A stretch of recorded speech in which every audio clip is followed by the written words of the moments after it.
Hello there, it's Arts and Culture time here on France 24. Welcome to Encore. On today's show, prepare for some dance bonkersness from our studio guest Mark Tompkins and his company. The scammers of American Hustle and spacewoman Sandra Bullock sweep the Oscar nominations. We'll be telling you about some of the potential winners you probably know less about too. And meet the young Congolese actress who's gone from street life to stardom. But first, let's say hello to today's guest.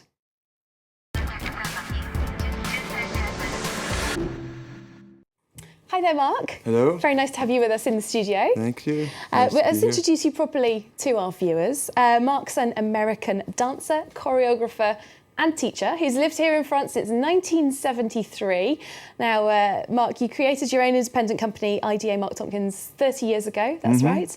In case you're wondering, the IDA stands for International Dreams Associated. Now, the company describes their shows as navigating the borders of dance, theatre, music and performance. Mark, we're going to start with a little look at what you do with a clip of Showtime.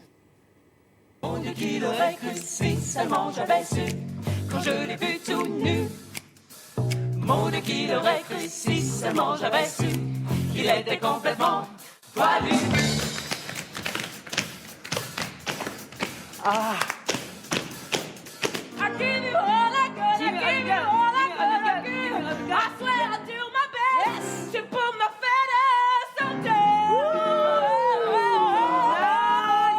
There we go, that's Showtime by the IDA Mark Tompkins company. It's just wrapping up a run in Paris and it's going out into the regions pretty soon. Now, Mark, you may have lived in France for 40 years, but all that looks intensely American to me. What's it all about? I guess maybe you never lose your origins. They're there. Your cultural heritage Broadway is shining through. And all that. Although in a way, in earlier works, I kind of maybe put it aside. And in the recent past, in the last few years, I made this trilogy of 3 shows that are really based on American theater. And it goes from about 1830 right up to the current day? The minstrel show of the 19th century, vaudeville, is the second part from the late 19th to 1930s. And now Showtime, the last part, is the comedy musical of the 20s, 30s, 40s, 50s. Yeah, we saw there's tap dancing, there's all sorts in there. So lots of material, obviously, to inspire you in that vast period. What were the bits that you picked up on and how are you putting them together? Is there sort of a message of the shows? Well, in terms of Showtime, the idea was to in the other shows too, but maybe Showtime more because it's the one the most that people know, the American comedy musical. For example, Singing in the Rain or Love it. Bandwagon or Yeah. Personally Bandwagon I love. So these are shows where basically in the film, the film version is they're going to make a theater show, and then at the end you see the show on stage, and that's the idea we had. Is that so in Showtime we have the first part is the audition, but the audition is not based on old time auditions. It's based on today's auditions, like the télécrochet, where you have those really brutal talent televised shows auditions, where it's quite tough and the talent is sometimes not so so it's a commentary on now but using the kind of culture of before. It's a play on what's happening today in relationship to where it came from, and the second part is more like the rehearsal, and then the third part is really the review. It's more of a review, like music hall, French music hall, or American music hall, than it is comedy musical. And you mentioned that Showtime, it's actually the third and final part of a cycle that begins with this Black and Blues, which is based on black and white minstrel shows. This is an incredibly controversial topic, something considered very off-limits, offensive nowadays.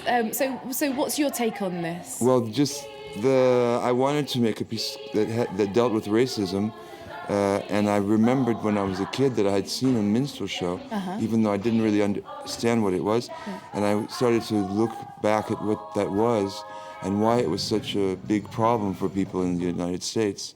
because it's very particularly the States where it's a problem, not in England, for example. And there's a very different reaction here in France, isn't it? This show's In not Europe, actually it's performable. completely different. Yeah. In the last year, I went to New York to try and produce the show in America, and I couldn't find a producer. They all said, "I won't touch it with a 10-foot pole. It's not." Even if you're trying to say it's a commentary on black and white they minstrel say, shows. no, you can't do blackface. You cannot do, even in 2012, 13, you cannot do blackface in America. And obviously, like I said, you've been here in France for 40 years. Yes. The cultural scene here, I think, is probably quite different, even in different. terms of funding and things. Do you think you'd be able to do what you do generally in the United States? I think it's really much more difficult because I remember one time I went back to the States, I was already receiving funding from the French Minister of Culture from the very beginning, actually 30 years ago.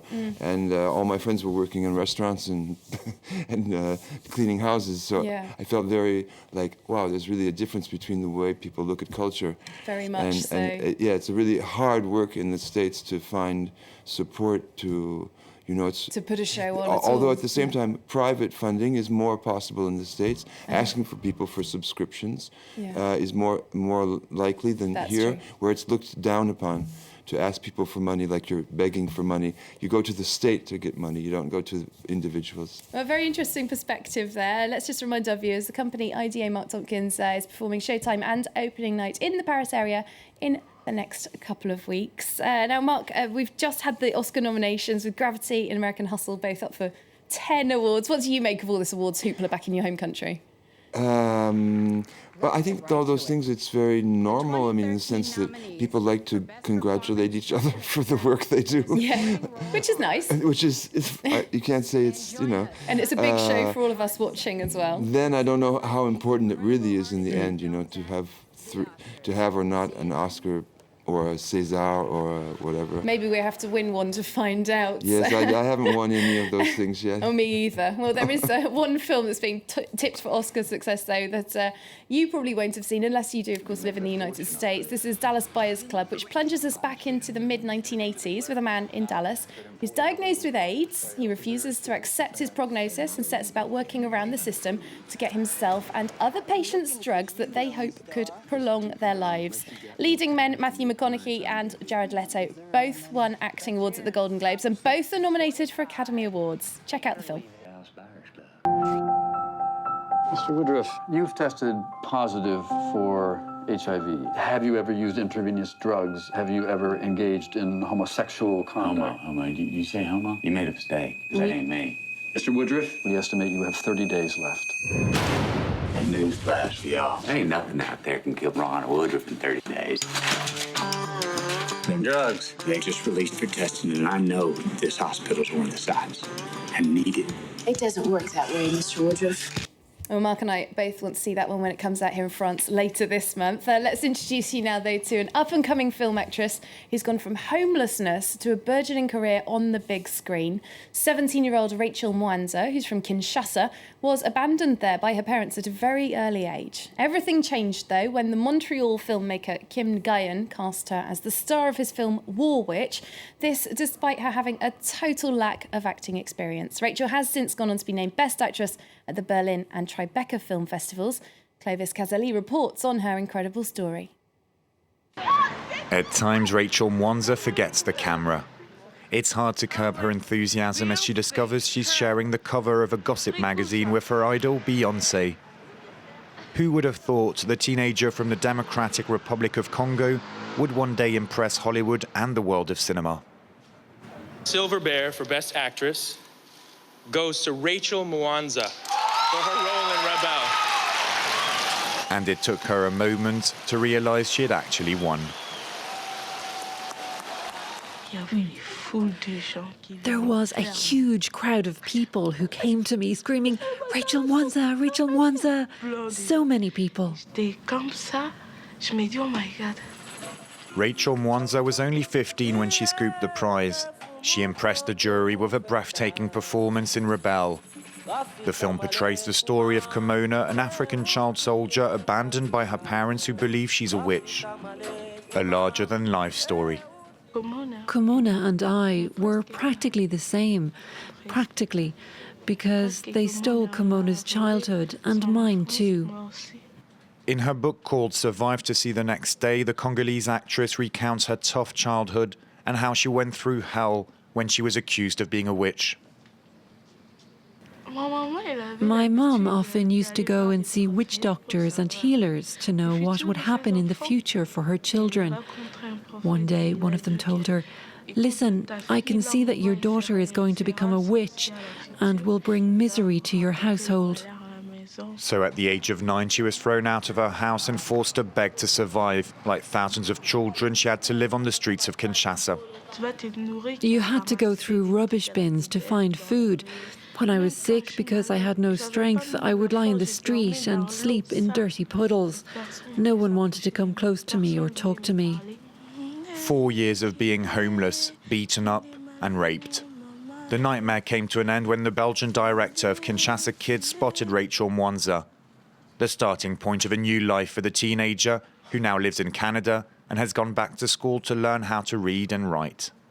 Unbelievable story there. And that does just about wrap up our show for today. Thanks very much for watching. Mark Tompkins, thanks very much for coming in to see us as well. Thank you. We're going to end on a bit of a dance note. They're very different from what you do in your shows. This week, the southern French town of Nîmes has been celebrating its annual flamenco festival. So we're going to end with some of the passionate music and dance that has been warming up the town all this week. The city's actually held a flamenco festival for several years, but this is the first time they've held it since Nîmes officially got twinned with Cordoba in Andalusia at the end of last year. So that meant a especially big party with several artists from Cordoba making it over for the event. So we'll leave you with that. Thanks very much for watching. See you soon here on Encore. Santa María, en la venta de la palma, con la sal de la bahía, nuestro chano nos cantaba.